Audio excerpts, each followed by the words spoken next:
Wednesday morning, shortly before 11 o'clock, reports of a crash between a motorcycle and an SUV at Newman and Duquesne Road. The SUV, after the crash, went off-road 500 feet and then crashed into a building. I'm Shannon Becker, KOAM News Now. We were there live on the scene. Officer Josh Dykstra, the Joplin Police Department, tells us the motorcycle was traveling eastbound, SUV was traveling north, turning west. After the collision, the SUV then veered into a field, traveling 500 feet and fast enough for the driver to suffer critical injuries as it crashed into the side of the Mays Student Life Center on the campus of Missouri Southern State University. A short time later, the college released details that the Student Life Center is temporarily closed till the building can be evaluated. Both the motorcycle operator and the driver of the SUV were rushed Priority 1 to area hospital suffering critical injuries. Updates on their conditions are not known, but they are expected to survive. The Joplin Police Major Crash Team did mark out the scene for investigation. Click the bit link for updates to this breaking news story.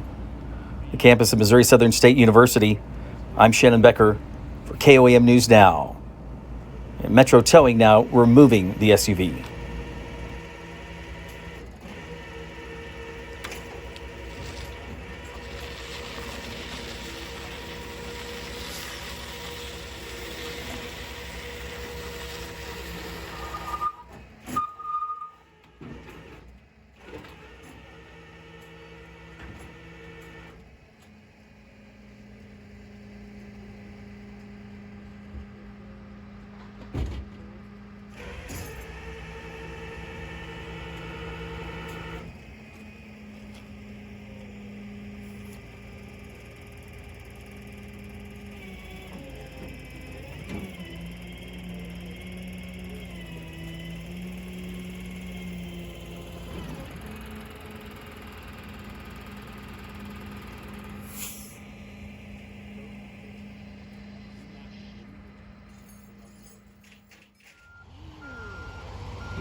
What's the address?